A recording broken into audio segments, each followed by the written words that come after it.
Matt, a point on the road here at Morecambe tonight, but should it have been 3?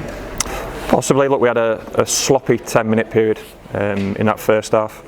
All of a sudden we've gone in 2-1 down, and then we didn't chase the game. We played really well second half, but we had to, because we had to get back in the game. And it was a pretty open finish to the game, because we were trying to win the game.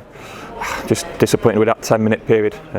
It's not the youngsters within the group, it was a collective from start to from 1 to 11, or every position on the pitch just had a poor 10-minute spell. They've got to value those moments a little bit better than we did in that period, but the majority of it was a good performance. It was a strange one the first half, wasn't it? Because I think on the balance probably deserved to take the lead, but then to go in 2-1 down. I've just said sloppy 10 minutes. It was one after another, whether it's a goalkeeper's kick or poor defending on a throw-in, or not holding the ball at the top end of the pitch.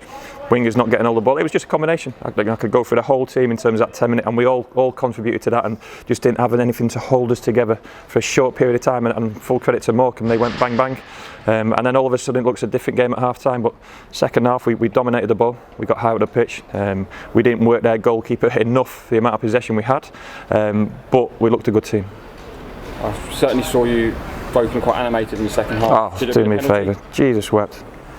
Book my player then. If he's dived, book him. I hate that.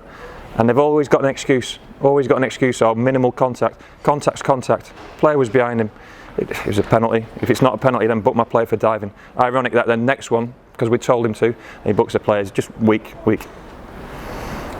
But on a positive note, Jake Taylor, I mean, he's still in the form of his life, isn't it? It's a brilliant finish. Yeah, look, he's in great form. He hit it really well. Like I say, we just didn't quite work that target enough second half. We got in some really good positions. Some tired bodies at the end from both teams.